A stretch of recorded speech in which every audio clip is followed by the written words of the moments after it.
June Margolin, Huntington Matters here with our next installment of our candidate interviews for the primary election 2025. This is actually our first time we've done these primary interviews because there's so many candidates running. So today we have the honor of speaking with Ed Smyth, our current town supervisor. Thank you for coming. You're welcome. Thank you for having me. Wonderful. We're going to dive right in. They have a hard stop, so just want to do a little getting to know you. Can you tell us a little bit about yourself and why you decided to step forward to serve our community as town supervisor? Sure. I'm a lifelong resident of the town of Huntington. I was actually born in Manhattan, but my parents moved here when I was about 2 months old, and on Sterling Court, down the block from Dana. And I've been around Huntington my whole life, and I love the town. It's a great town. I love Long Island. I love being here. I went away to college and school and moved back. My wife, who's here, is a Huntington resident as well, born and raised. And when we got married, we chose to live in Huntington. We're both lifelong Huntington residents, and it was the best decision we've ever made, I think. And we have 4 children, all actually. I think this summer they're all moving home, which is which is the goal, I think. But it's gonna get cozy real fast. But my oldest is he graduated from college last year, and my youngest is graduating high school this year, which is the reason for the hard break. We have the senior; she's graduating on Saturday, so this week is all the senior awards and banquets and all the other things that they do for the seniors. And so tonight, I think it's the senior dinner, family dinner, ring ceremony, the whole bit. Awesome. So that's our hard break. And if I miss that, I'm in a lot of trouble. And then I got prom tomorrow night, which I can't miss that. And in the middle of this, you just happen to be running for primary. Yes. So that's great. I got involved in town politics. My law office is almost across the street from Huntington Town Hall, and just as you wind up just being involved in hearing. I was involved in the Chamber of Commerce, and I was involved in the various town organizations, and knew a lot of people in the town pillars of our community, like Jerry Asher and Joanne Rea, that I've just known my whole life as people and in the town. And eventually you just gravitate towards it. And in 2017 I was asked to consider running for town board, which I said, sure, it'll be fun, they said. What could possibly go wrong? Just turn your entire life inside out. So it evolved from there. Won the election in 2017, was on the town board for 4 years, and then after that, Chad decided he was not going to run for re-election, and they approached me and asked if I would run for town supervisor. So is that usually how it goes? They approach you? Typically, I mean, you can express interest. Yeah, as we could. Party. Yes, whoever the party is. As we see now, it doesn't always work that way. People can just say, I'm running anyway. Which is their right to do. And then it forces the primary. Yeah, so the explanation of the primary right now is this primary is only for Republican Party candidates, conservative candidates, and working family candidates. So if you are registered in any of those parties, you have to vote June 24th, or early voting starts the 14th and ends the 22nd. And this is a very big deal race. It's a big deal. I don't think we've seen anything like this large for a primary in a really long time. No, so many candidates. It's the first time there's been a primary for town offices in June ever, because the election calendar was shifted. It used to be that primaries were in September. Right. So this is the first time we've ever seen a primary election in June, which is very unusual. It happens to be the weeks a lot of schools are getting out. I believe the last day of school is June 26th, and Thursday. The primary election is June 24th. So we're quite bluntly, we're anticipating a very, very low turnout because people are busy. The last thing on their minds is going to be a local town hall race. I mean, this is.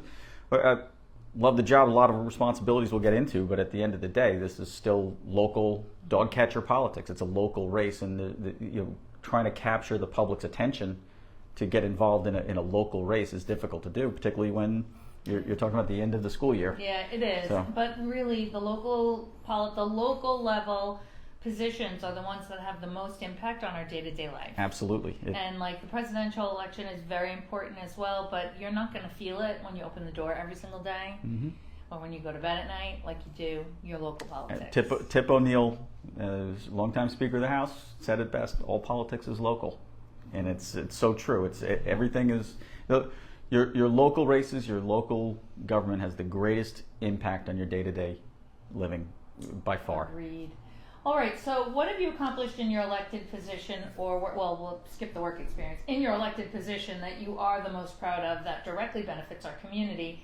As a side note, a neighbor said, I feel like all I hear about is the development projects, and that overshadows everything else.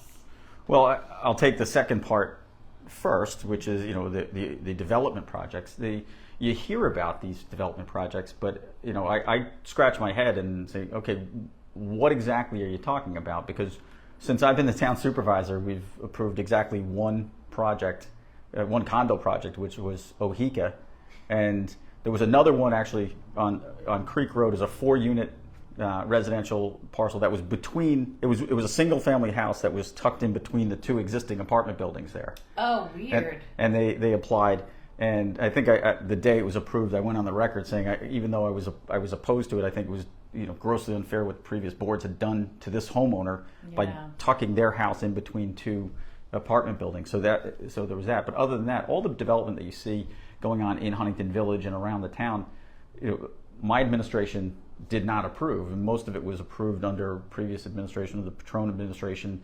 A lot of the zone changes that happened are part of what the Frank Patron administration did, and it was just a hangover where a lot of these projects just hadn't been started yet. Right, so they started the process 10 years ago or so, maybe went through approvals. Well, they'd go through approvals, but a lot of them, even though they were, they availed themselves of a zone change that happened, 10, 15, the C6 overlay district that happened, 15 years ago, 20 years ago, they still had to go for zoning board approval. Right. Okay, and it was the zoning board that approved the variances, in particular for parking variances. I hear a lot about, there's no parking in Huntington Village, So and I think it's important to say he's a candidate, but John Pasilico, look at his voting record of approving parking variances in Huntington Village. None of these buildings would have gotten built but for, I shouldn't say none, most of them would not have been built but for John Pasilico voting yes to grant parking variances.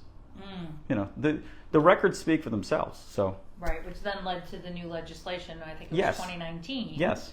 That now requires on-site parking for any development project. Correct. In the village or in any of the villages, right? That's of right. the town. So that's like a challenge for Huntington Station, but we'll talk about that off camera because our lots are so small. But forget it. Okay, if you could snap your fingers and guarantee an improvement to the town of Huntington, what would you choose and why? And this is unlimited resources and no obstacles.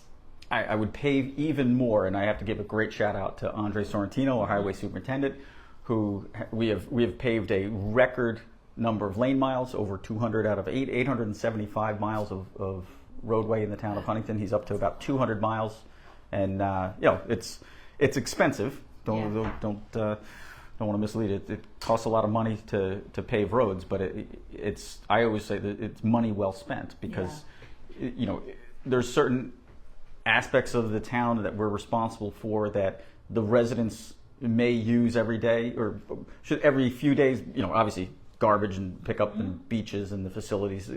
Most people use them occasionally or whatever, but roads, everybody uses the roads every day. Yeah. So if there's one thing that is the town's calling card, it's the quality of the roads and drainage. And I've gotten into the habit. My daughter plays ice hockey, and we traveled quite a bit around the state. And for all the ice hockey parents out there, my sympathies. I feel your pain. But anytime we went anywhere into another area of New York or anywhere around Pennsylvania, New England, wherever, I instinctively always looked at the quality of the roads in the towns, and I couldn't help myself. And I'd be like, and I'd snap pictures and send them to Andre, and he'd be like, he's like, where is that? I'll send it. I'm like, no, this is it's in Pennsylvania. Don't worry about it. But it's, that to me, is a, municipality's calling card is, it's the first thing people say, and they notice. Particularly, if the first, the first introduction to the town is, you hit a pothole and your fillings fall out, that says a lot about the quality of the town. But even though we've hit record lane miles, there's 200 out of 875. That still means 675 haven't been paved. Yeah. Most of those roads don't need it yet, right. but there's still a lot of roads in the town that do need it. That are desperate, So if I had a magic wand, I would, I sprinkle the magic pixie dust over the roads and make them all, I'd pave them all. Yeah, So. that's great. And then what projects or goals are at the top of your list that you want to accomplish this term? This term, more roads. That's it? Just roads? Only No. roads? There has to be more. No, it's There's so much. I try to stay focused on operationally day to day parks, beaches, roads, garbage. Right. That to me is the town's day to day operational core, and that while we have a great financial record with the town, last 8 years under the tax cap, AAA bond rating, which was raised last year, balanced budget. Is that the first time that we're at that high rating? For Fitch, yes. Moody's has always had, not always, for the last 7 years, I believe, Moody's had the town at AAA bond rating. And last year, Fitch announced that we would get a AAA bond rating through Fitch rating, bond rating. But we had no idea that Fitch was even tracking the town of Huntington. Oh. Which typically these rating agencies, you have to, it's a service that if you're going to be selling municipal bonds, you need to be rated, but you have to pay these rating agencies to grade you. Mm-hmm. Okay, but Fitch, we had no idea. They took it upon themselves to grade us, and they said AAA. We said, great, thank you. But the reason for that, I think, is if you look at the books of the town, it's we've let's put it this way, I've said no a lot to a lot of good projects that just we didn't have the money for, and we shored up our financial balance sheets.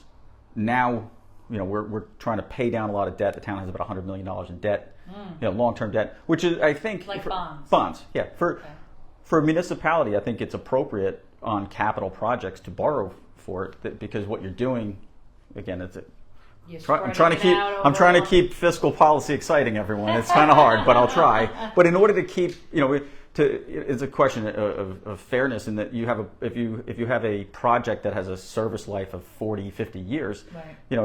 If you pay cash for it, it means that 1 year's worth of taxpayers paid for something that 50 years worth of people are going to use. However, if you bond it over time, you say, okay, every year everybody that's using it is chipping in a little bit, so that in theory a long-term capital project is paid for over the lifespan of that project, and so that everybody who uses it pays a little piece of it. That's the economic theory of long-term capital projects. But that's was that exciting? Well, it's a smart way to look at it. It's good, because I would be surprised, because I know you have your Republican and also endorsed by conservative, and I think that prior conservative candidates are really against us bonding. Yes, they are. Like, really against it. Well, again, but this makes sense to me. If you delve into the very exciting world of fiscal theory. Sorry, hard stop. 512. Yeah, if you delve into that, a true strict conservative theory is it's pay as you go, right. Borrow nothing, balance the budget always, and there's strong arguments for that, and there are certain things that I believe you should do. Like we've seen in the past where the town bonded for very small things that were rolled into a bond issuance, and we were looking at it. It was like, I remember seeing once. This was, I think, in 2018 or 19 budget. We rolled in there was a riding mower. It was expensive. It was probably like a $20,000 rider mower for one of the parks. But we're looking at this and it's like, that's not a bondable. Like, you don't bond for that. Why that's not a capital project. So those kind of things we try to pay as you go. But then, as I said earlier, I'll go back into it if you want to know. But you don't want to take a capital project and put it all on one cohort of residents in one fiscal year, when it's going to be a 20-year benefit. Anyway, so top of your list things to accomplish, yeah. Well, I would say continued fiscals, infrastructure, spending on the rolling stock, our trucks, our heavy equipment which I think are really in the best shape they've ever been. By far. I really do. I mean, it was horrible that 10 garbage trucks exploded, but 7, yeah. Okay. 7. Don't jinx us. But Yeah, and I got to give a shout out to Steve Stern. And Keith Brown.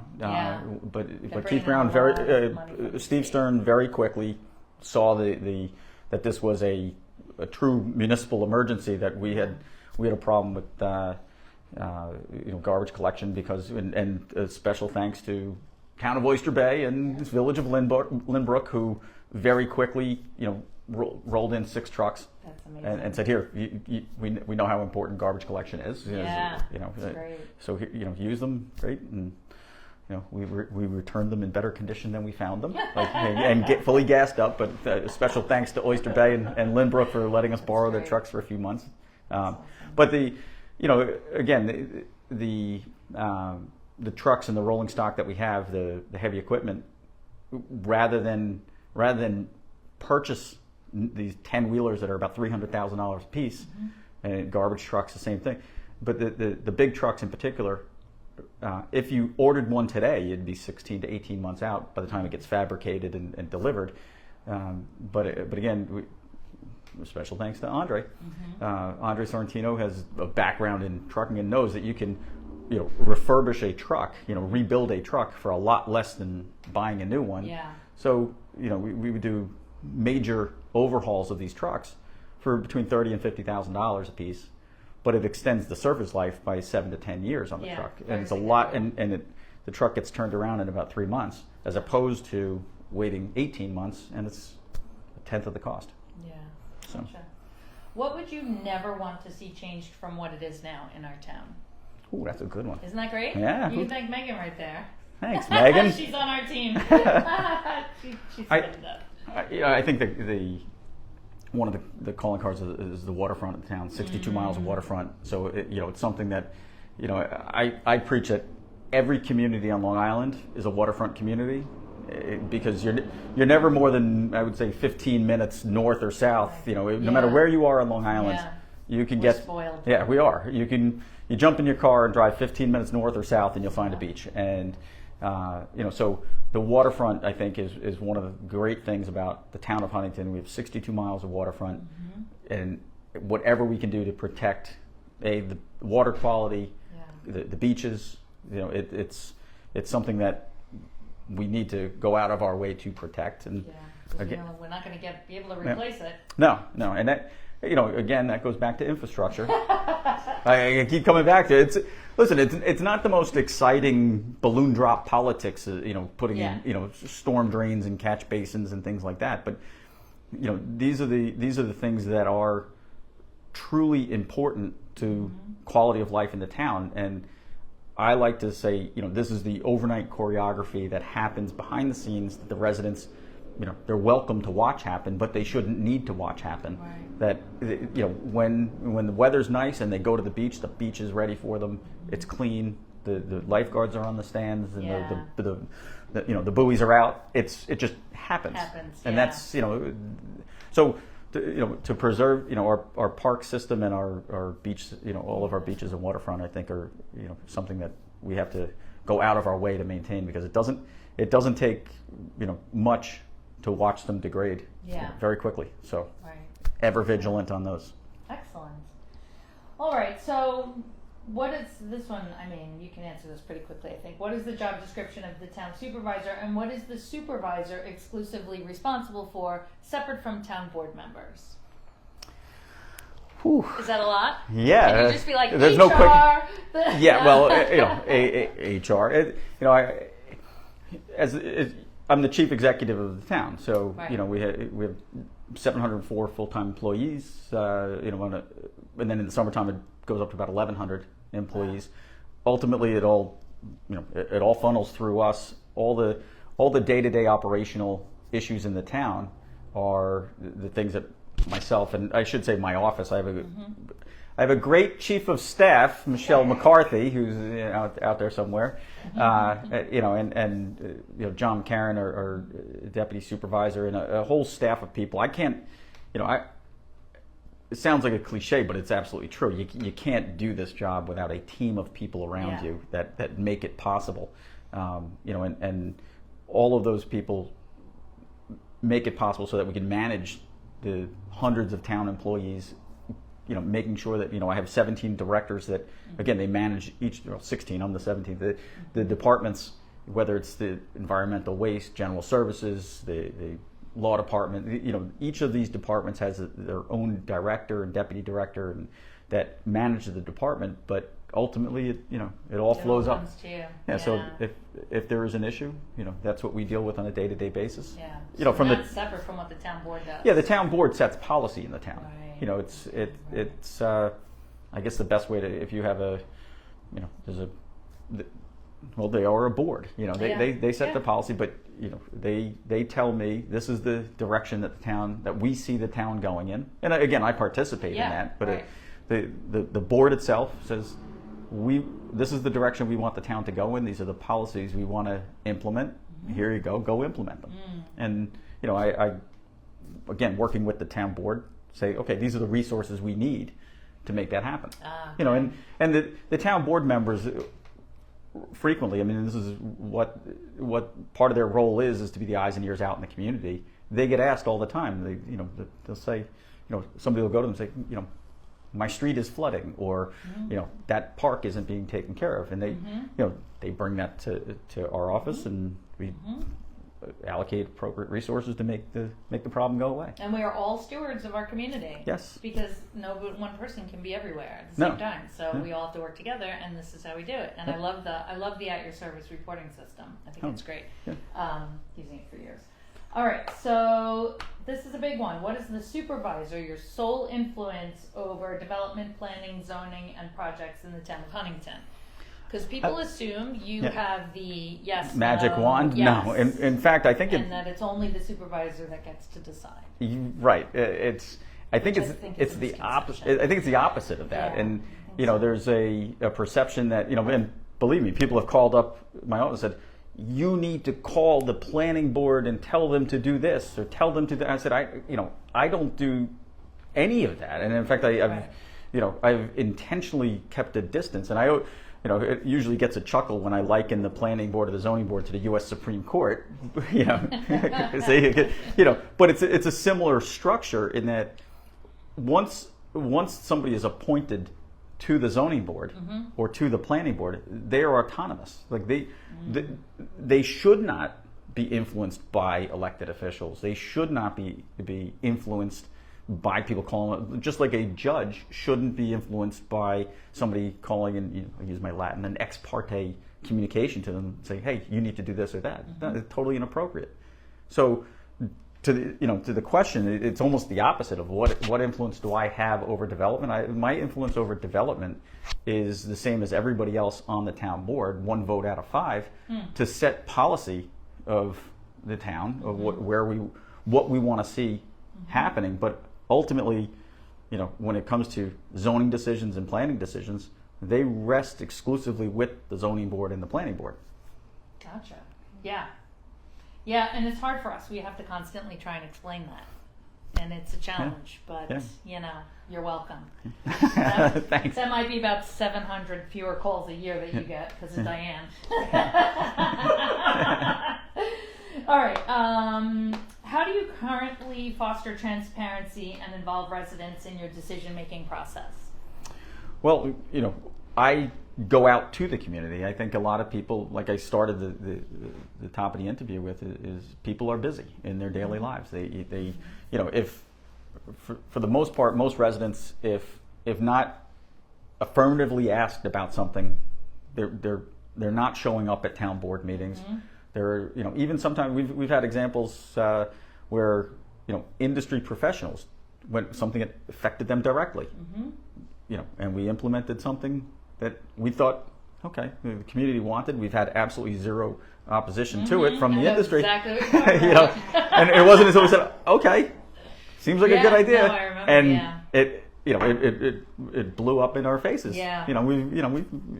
We've had some whoppers, and so the participation, while we welcome it and we welcome the transparency, I think that the way to increase transparency and foster is to go to the community, go out there and invite people to come into town hall to discuss the issues. Anytime I get a letter, I try to answer it myself. I pick up the phone. All the people. It's kind of one of those fun things to do. And somebody sends a letter to town hall, and if they put their phone number on it, I pick up the phone and call them, and I'm like, hey, I got your note. What seems to be the problem? How can we help you? So, the transparency. I don't know how to be further transparent than we already are. I mean, there's always something, and I'm open to suggestions on it. But if somebody asks for anything, we get it to them, quickly, and nothing to hide. Yeah, I mean, we've been around for a long time. We've been around 10 years, Huntington Matters, and we've worked with every administration. And some have been very challenging, and there's a wall around the supervisor's office, and it's very difficult to get questions answered, etc. So we'd have to rely on the lower departments, which is fine because the departments end up coming through and we get it. But this has worked well for us. This term of your team in the supervisor's office, they're very accessible, and we don't have to question like some things. We're volunteers a lot of the time too, so we don't have the time to chase down which department. We know we could just send it to Michelle or someone else on your staff, Chris Geed, and then communications. It gets, they get to us instead of the way it was in the past, where we'd be like, calling all these people. Yeah. So it's helpful for us. So that's good. All right, great. This is a tough one. You ready? They did get the questions in advance. If you win, what would you do to help rebuild unity and harmony on the town board? Because it is the most divisive, hostile thing I think we've experienced in a really long time. I would say that this is nothing compared to the way it was in 2018. Yeah. Listen, obviously Brooke is on her own. She's excluded herself from the process. She makes it sound like we excluded her, which is nothing's further from the truth. But the rest of the town board is, we work great together, and everybody's open with each other. Maybe it's in the mailbox. That's where we feel it.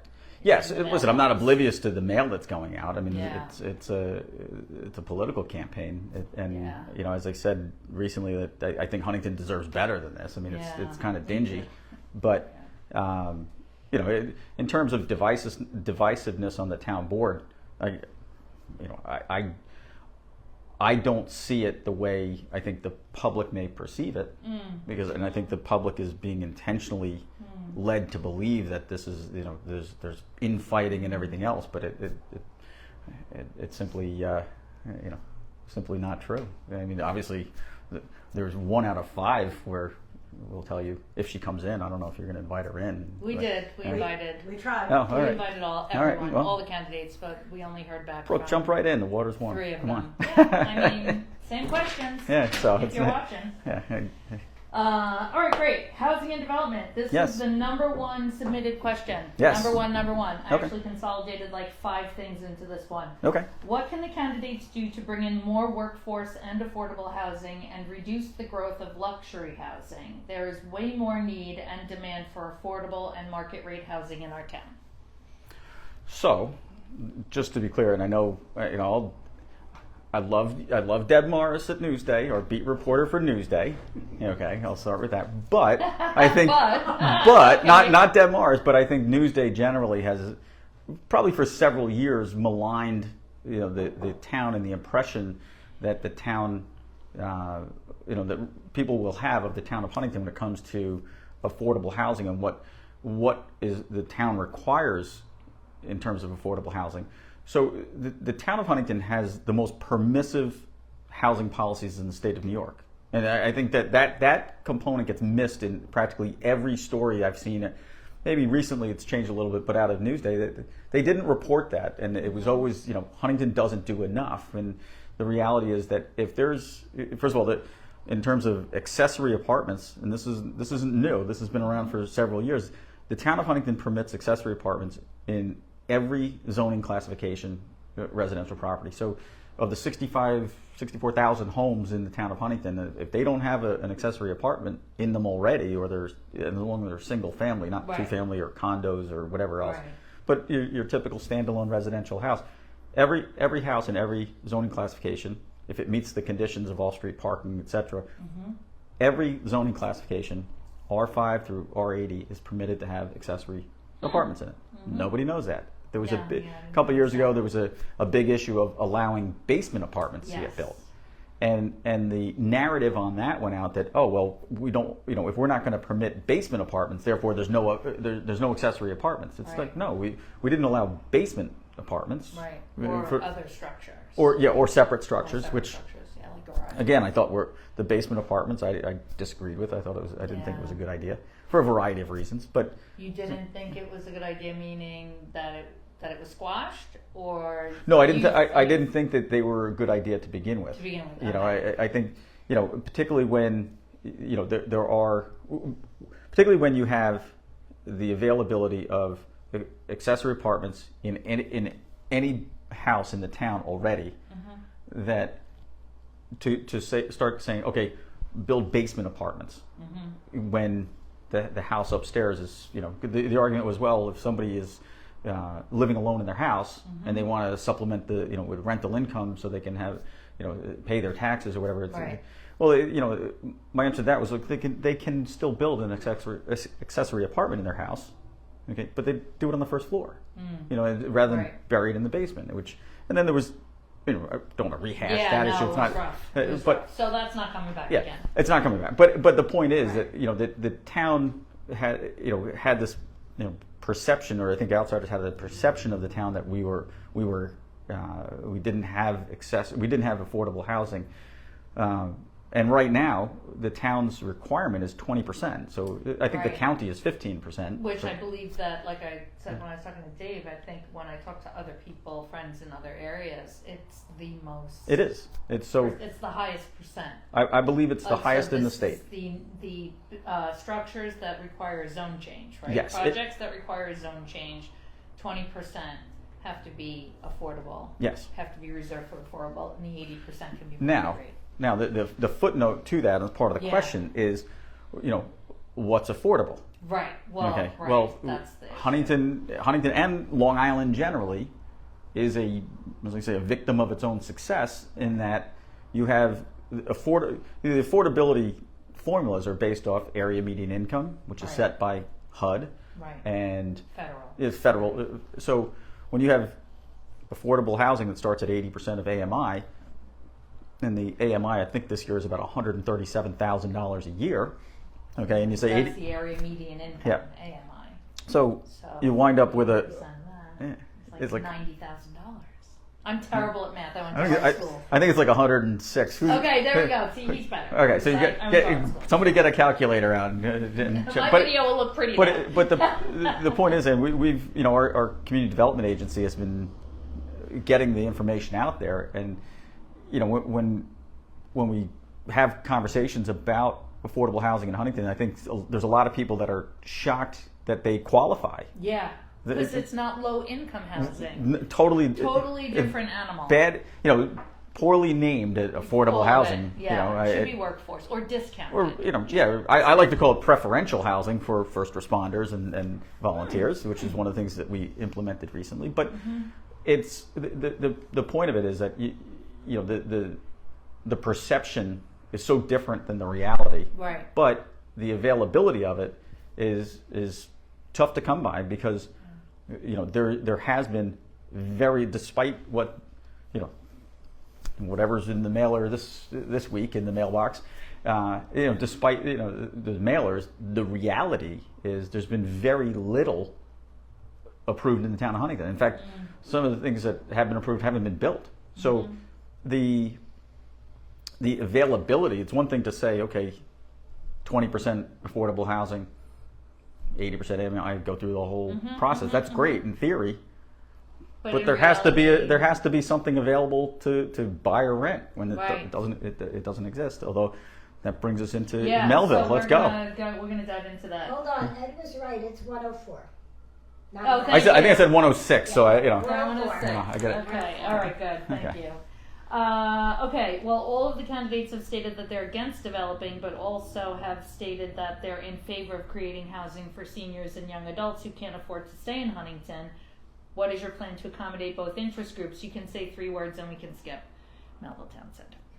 Okay, No. but I do want to clarify something and Yeah. and say Yeah, go ahead. Sorry. I'd press anybody to say, when have I ever said I'm against development? I'm not. I'm against overdevelopment, and I know that sounds like weasel words of a politician, but there is a important distinction, and that is, if you we've had people in the past come to us and say there should be an absolute moratorium on all development in the town of Huntington. Yes. That's the dumbest thing you could possibly do for the Huntington town. Village, I think it was requested specifically Huntington- for the village. Right, and because there was an explosion.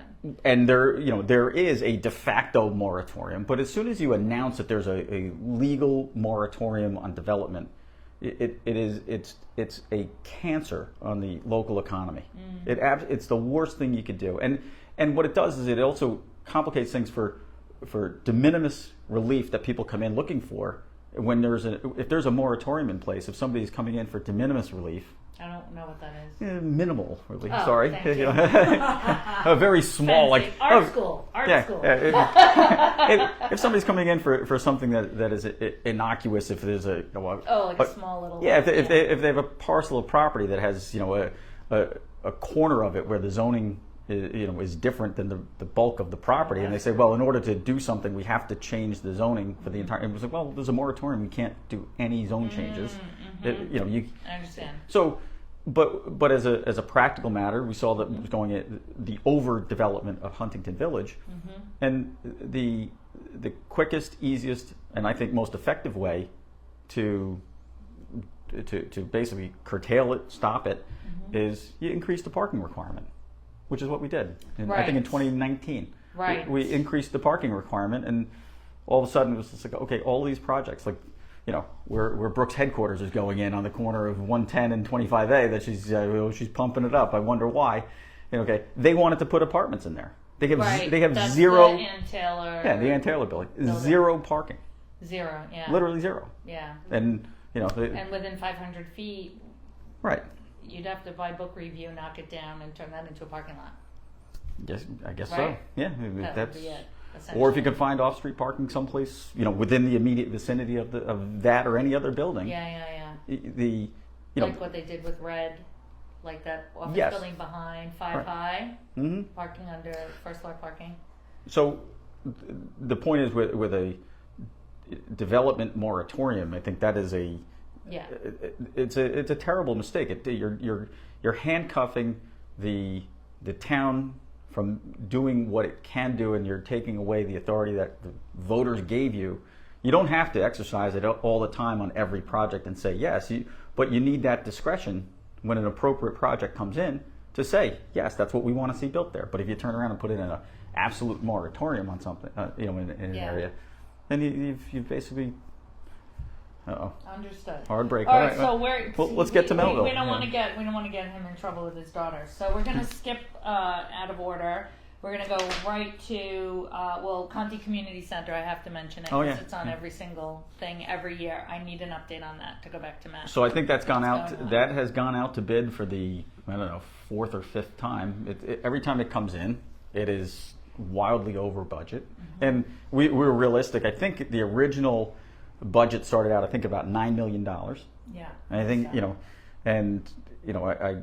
I realistically, we know that it's not getting built for $9 million, and if we get a bid in that's realistic, or even if it's above that, I'll be happy to take it to the board and say, listen, we need to allocate more money for the Conti Center. But right now, we're still in the high teens, in millions of dollars to rebuild to build the Conti Center. So what we're trying to do is come up with a plan that for a civic center that is buildable, number one, affordable, and something that the community will support. I will tell you that the original plans, if you I did see that. if you look at them, and I've seen them several times, for the actual conversion of the armory building itself, is ambitious. I thought it was like 13 million at the time for I think that plan. It may have been at this point, but it's been put out. Excuse me. We've put it out to bid with several engineers, architects, and drawings. Yeah. But so are you thinking of an alternate, or are you thinking of...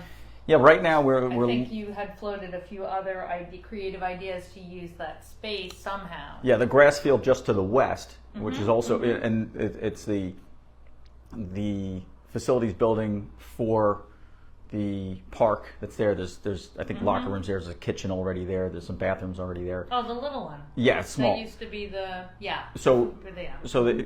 in order to create something that's economical is create or build a Butler building, which is the steel frame field house type buildings. So that's one of the ideas that's on the table. Now the benefit of them, they may not be as pretty as other buildings, but the benefit of them is they're structurally speaking, they're modular. Right. So there's a lot of bolt-on options that can be built onto it in the future, and they're very easily expanded.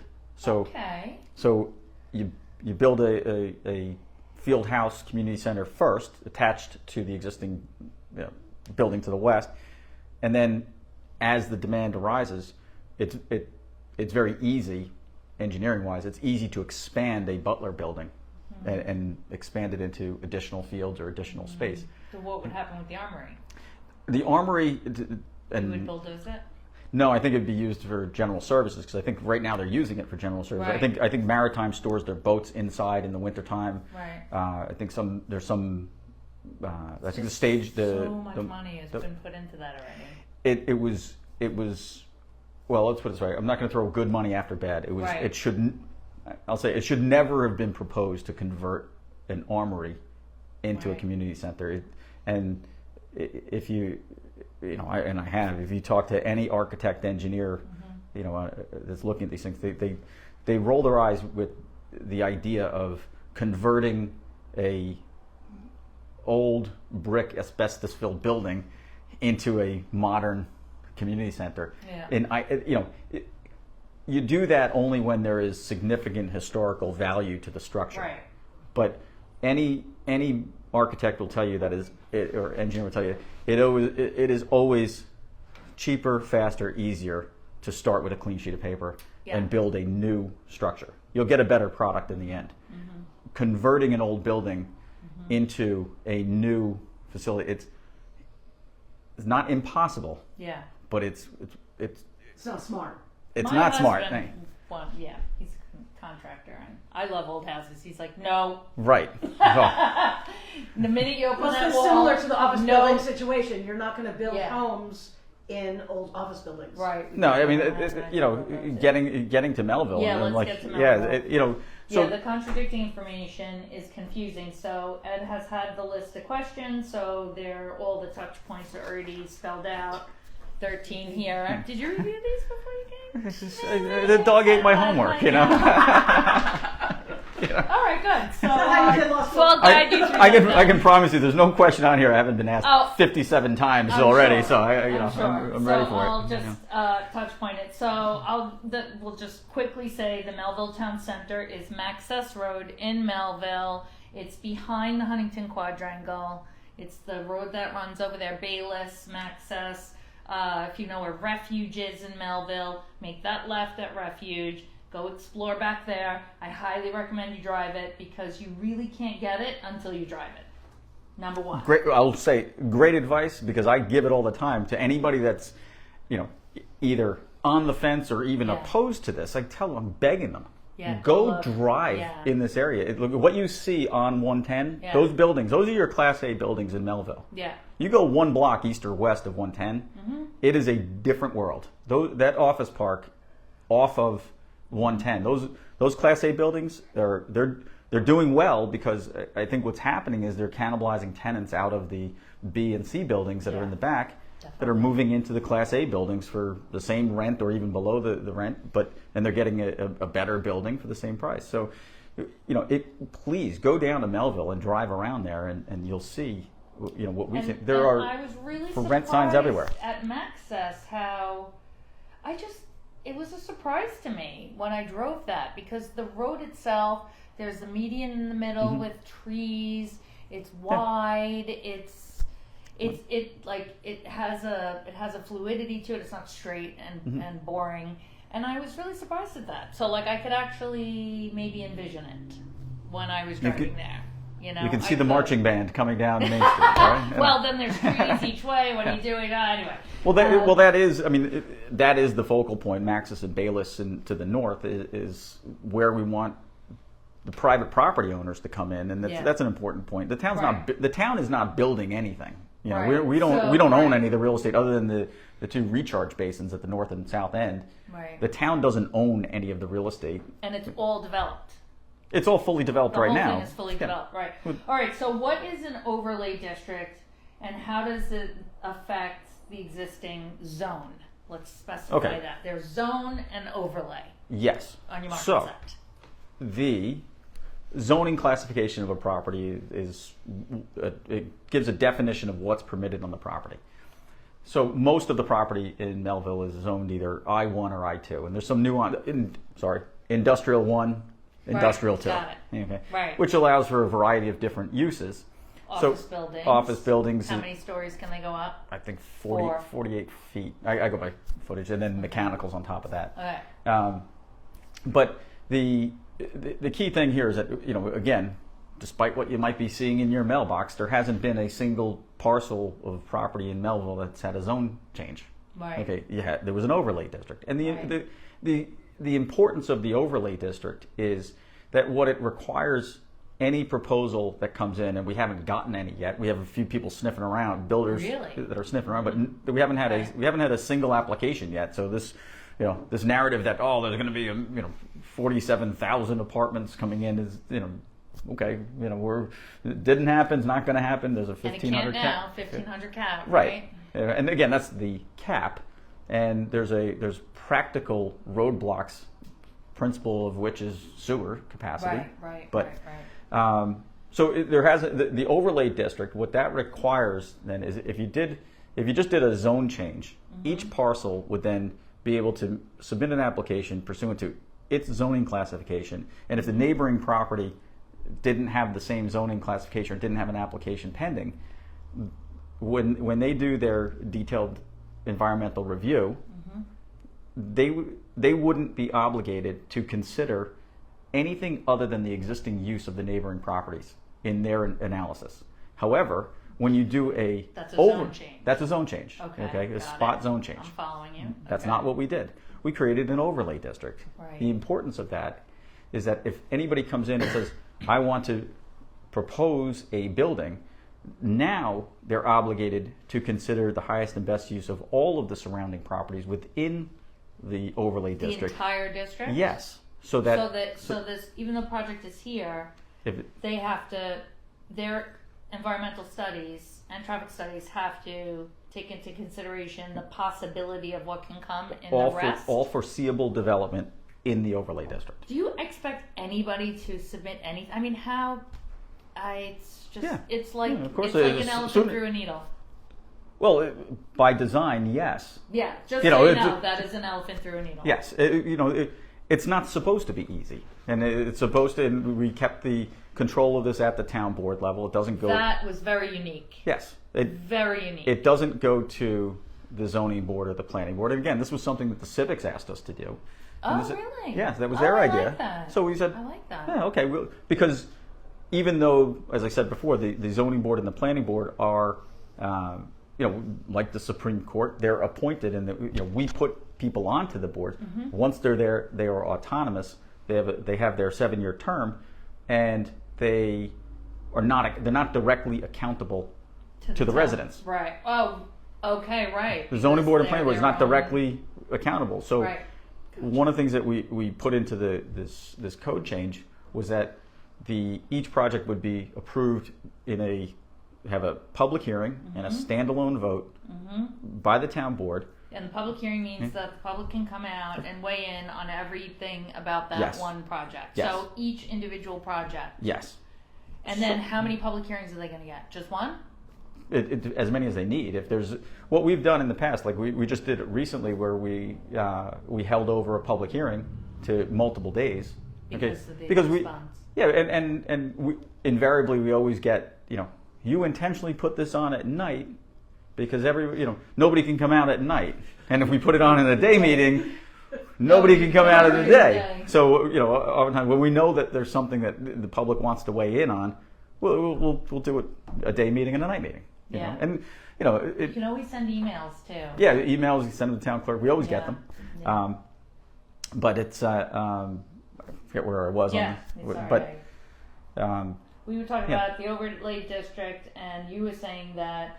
I know what I want. What is so? What are the what specifications does the approved overlay district allow? So you were kind of touching on that, like 4-story, right? So an overlay district lays on top of everything that the I district can have. Yes. So from a 10,000-foot view, right? The idea is similar to other downtowns and downtown areas. Is you have storefronts, restaurants, breweries, whatever.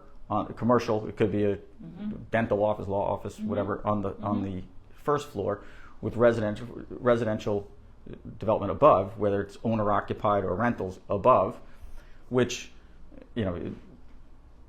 some people would have you believe this is some new concept to do residential over commercial, and yet it's been around for hundreds.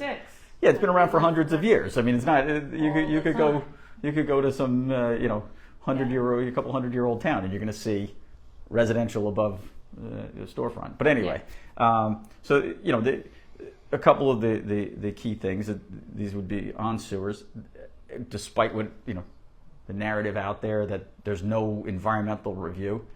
The environmental review has been posted on the town's website, and it was emailed out since May 2nd of last year. It's been up for over a year. So anybody tells you there's no environmental review, you should question them on that. They probably didn't read it, or ask them what part of it they don't like.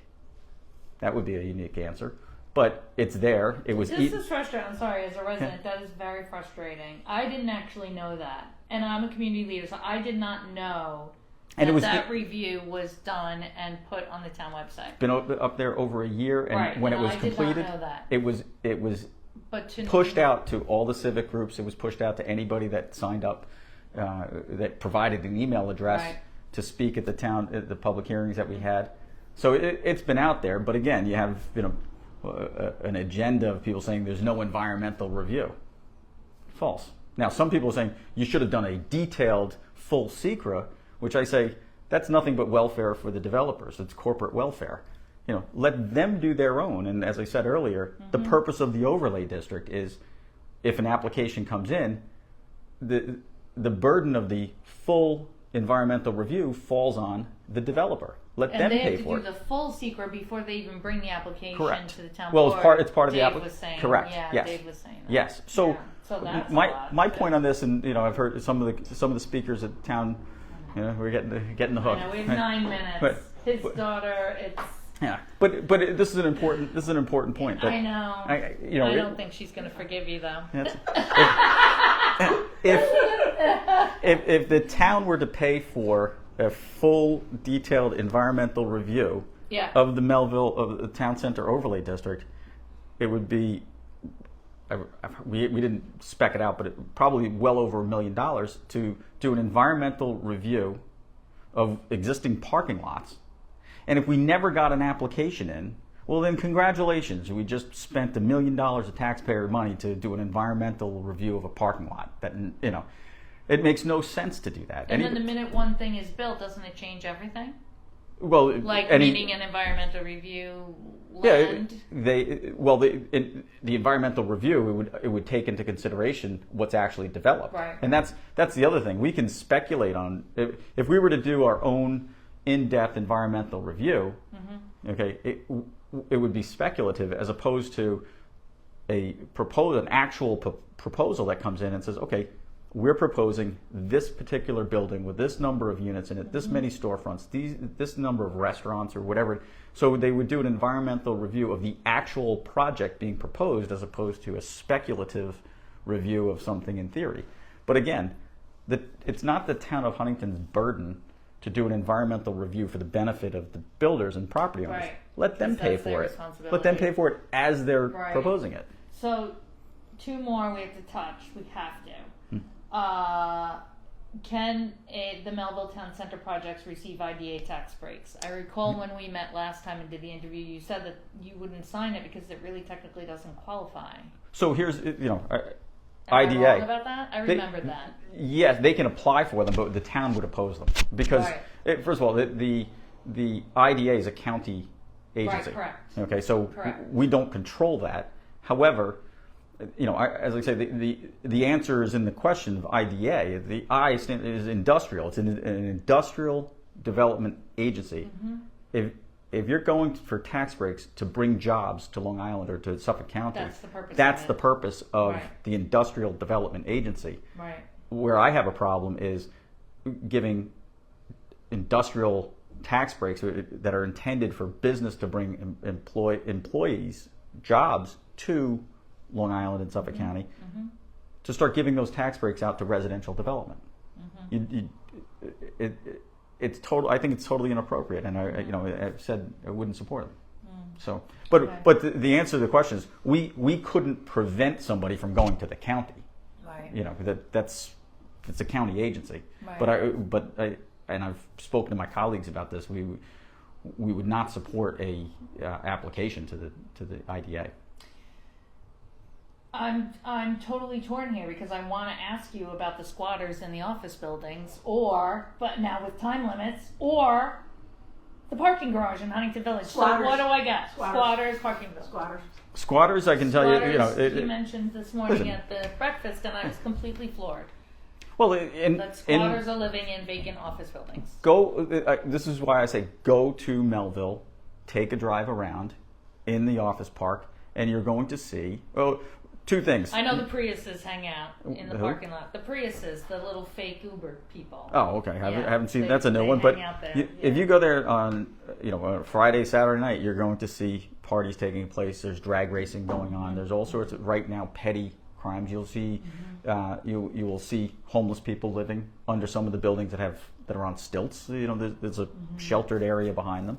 So you're starting to see more and more petty crimes. I've said this for 2-3 years now, that a vacant building is a magnet for trouble. They just are. Living among them in Huntington Station. Yes, That's very true. So if you don't address, you got to address the problems that exist. Right. You don't get to choose what the problems are. The problem exists, and right now we see growing vacancies of office buildings, and we Right. have to address that. Right. And some of the people that came into town hall and said, "Well, just board up the buildings." I mean, it's hard to argue with these imbeciles. You can't say that and say, "Oh, board up a building, it's fine with me." Okay, that's your view. I totally disagree with it. We have to come up with a economically viable plan for Melville. I'm all ears, but this is. I think this is a great idea. Okay, so did you really hear about a squatter? I need the story. Yes, we had a. I have to have So the here. story, and again, Yeah. when Okay. I was told that one of the property owners came in. He went into his building, and there was evidence of somebody living in the building.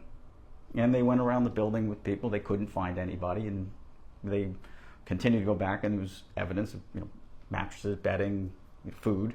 Somebody was living in the building, and eventually somebody said, get a dog and go through the building, and they did, and they found the individual living in the building because they were going every time it was a cat and mouse game. So whether that's true or not, I wasn't there. That's what the story I was told. All right. But by the way, you can go down there and you'll see people. Right. You'll see, homeless people living in the doorways of some of these buildings or behind some of these buildings. It's happening now.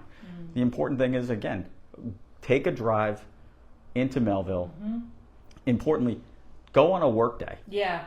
In the middle Yeah. of the workday, if you can, and notice what you don't see. Yeah, I think we did it at Cars- 3 o'clock. You don't We see did. cars in parking lots, and that tells you Yeah. what's happening inside the building, which is very little. Yeah. If you have a large office building with no cars in the parking lot, that tells you there's nobody in the building.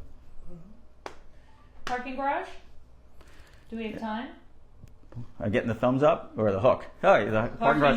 We got Okay. a thumbs up. Yeah, All right. it came up this morning at the Chamber of Commerce. So Yes. I think This that I never thought of. what? What you're going to say. What you said this morning at the Oh, Chamber okay. of Commerce. I never thought of that. Okay. So, So share that, please. all right, what did I say? What did I say? You said about Can we roll the tape on that? metered, No, it everything having to be metered. Yes, and this wasn't my And idea. just the economy of, like you were talking about, that you have to have a facilitator once you have the structure.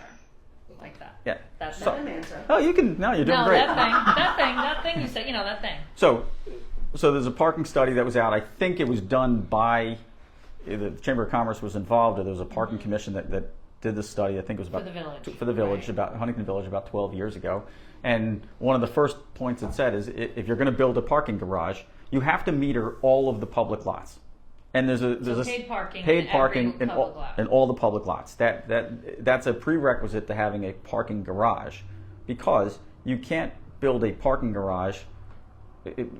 At the time, I think they estimated it was about $17 million, and this is 12 years ago. Today, it would probably be $25 million to build. But you're not going to be able to build that parking garage without putting meters into the parking garage itself, and or hiring a private operator of parking systems. I think Icon, or I think Kenny. I don't know if they're still in business, but whatever. A private operator to sign a contract, put it out to bid, and sign the contract to have them operate the parking garage. But they're not going to do it for free. It's like, okay, like any other parking garage, you come park here. It's going to be $5 an hour, $10 an hour, whatever the market rate is.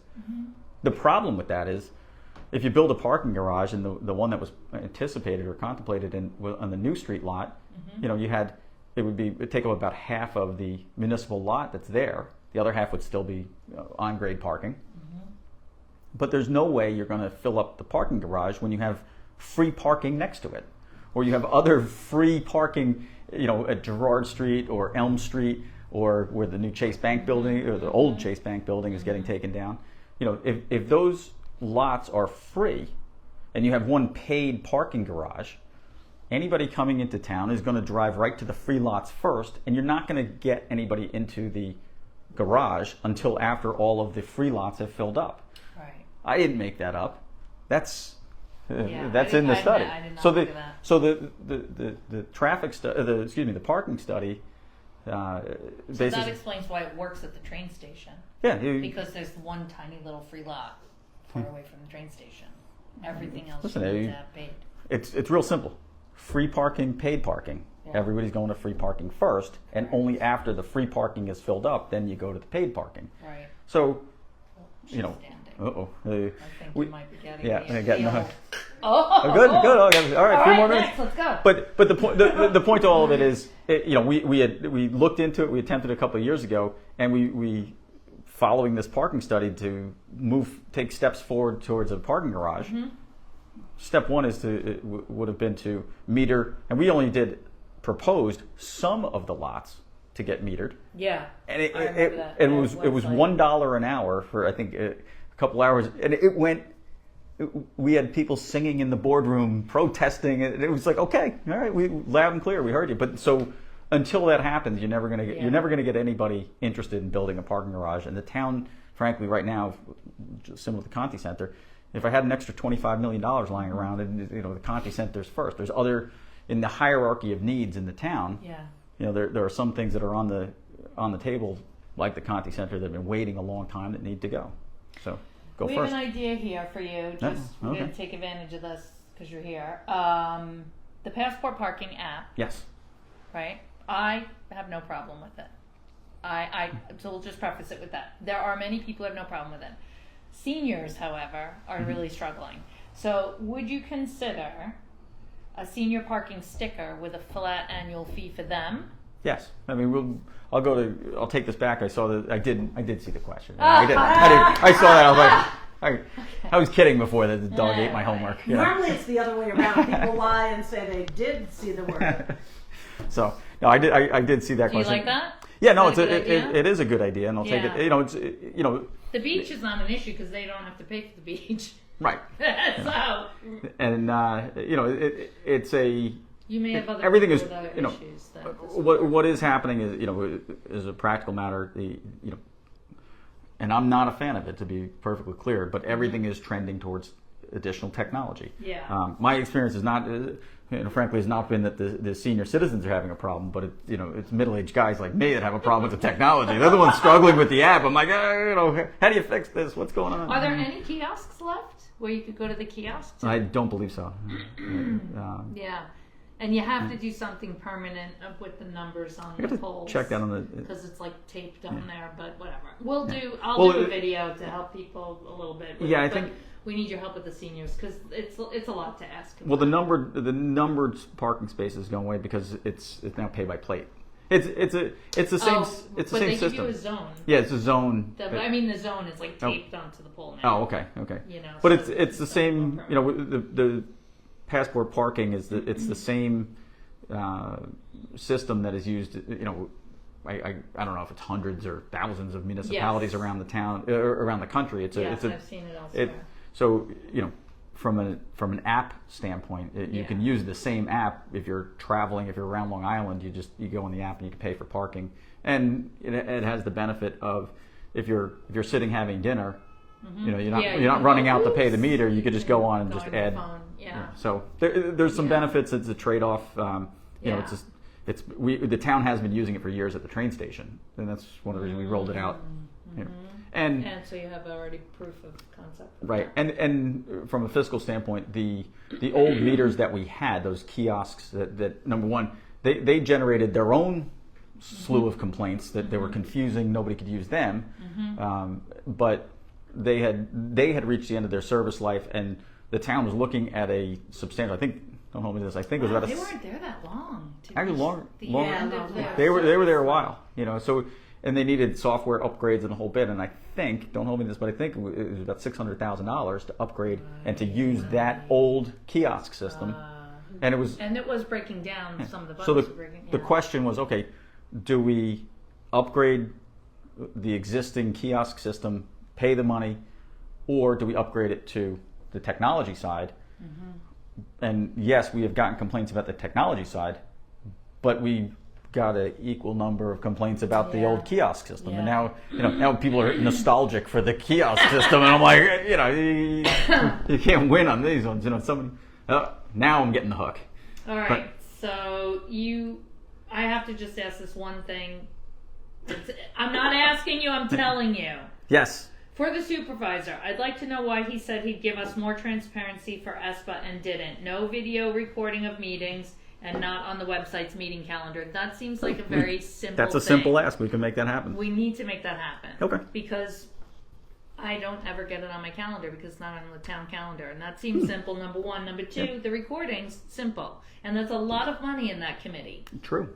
And there's a lot of your very important priority is the beaches and the parks. Yes. And I was and open space. And I skipped the open space question because hook.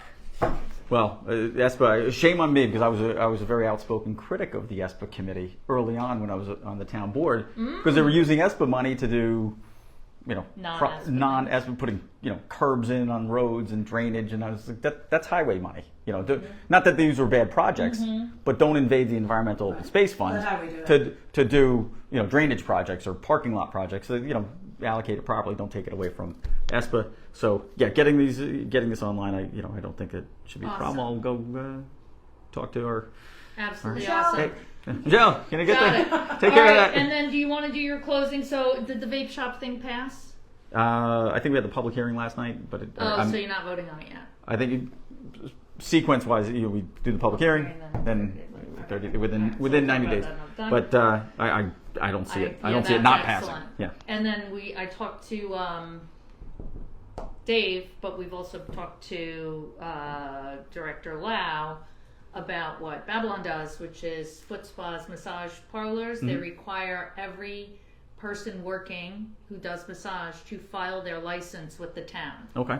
So that if they're not licensed, there's consequences. So that'll help with the foot spa thing. Yep. So that's another homework for you. Okay. Don't eat that. Don't feed that to your dog. Okay. And then the very last thing we have, what is your plan for Huntington's future? That's your closing. Take it away. Anything you got. I'll finish where I started. parks, beaches, roads, and garbage. How long does he have? 1 minute? 2 minutes? Well, you're interrupting. Okay, sorry, go ahead. Like I said, I'll finish where I started. Parks, beaches, roads, and garbage will continue to keep the town on a sound fiscal footing. That's most important, making sure that the taxpayers' dollars are wisely spent, keeping them as low as possible, and spending them on projects that are truly needed in the town. And, as I say, more roads, upgrade the parks, which we've been doing constantly. They're shockingly expensive, but doing new parks and playgrounds, beaches, and garbage. I'll leave you with this. The garbage issue on Long Island is not unique to Huntington, but put it on your radar, because when the Brookhaven landfill closes, and there's all sorts of floating dates as to when it's going to happen, but when it does, Long Island has a garbage. 2027, I think. Yeah. Right?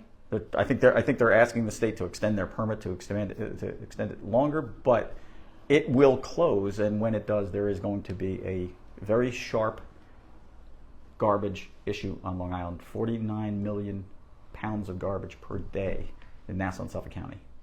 But so the future of Huntington, the sun always shines in Huntington.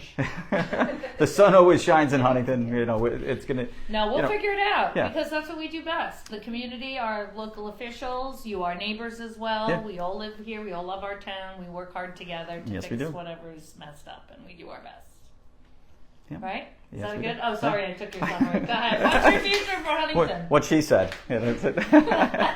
Well, listen, I am a resident of the town, so I obviously want what's best for the town. I want to keep Huntington thriving. I think right now, and I've said it Same. over and over again.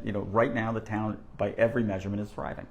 Yeah. And you don't have to look any farther than the price of real estate in the town. That is an objective thing. Love it or hate it, the value of real estate in Huntington is continuing to rise. It's rising at a rate faster than anywhere else. In Long Island in general is one of the highest rising costs, for better or for worse. I know. It's tough. Than in the whole country. That question we have to ask, but I can't. Not on camera. Off camera. No, this is very important. Call me. I'll call you. I'll call you. But this is a big one. Huntington Station. That is gentrification issue. Stop. We gotta go. But I know. Say You gotta goodbye. go. We'll talk another time. All right. And I'll take it, because I know who submitted this, and I'll go back to him after Okay. we talk off camera about All right. that. Well, thank you very much. Thank you guys so much.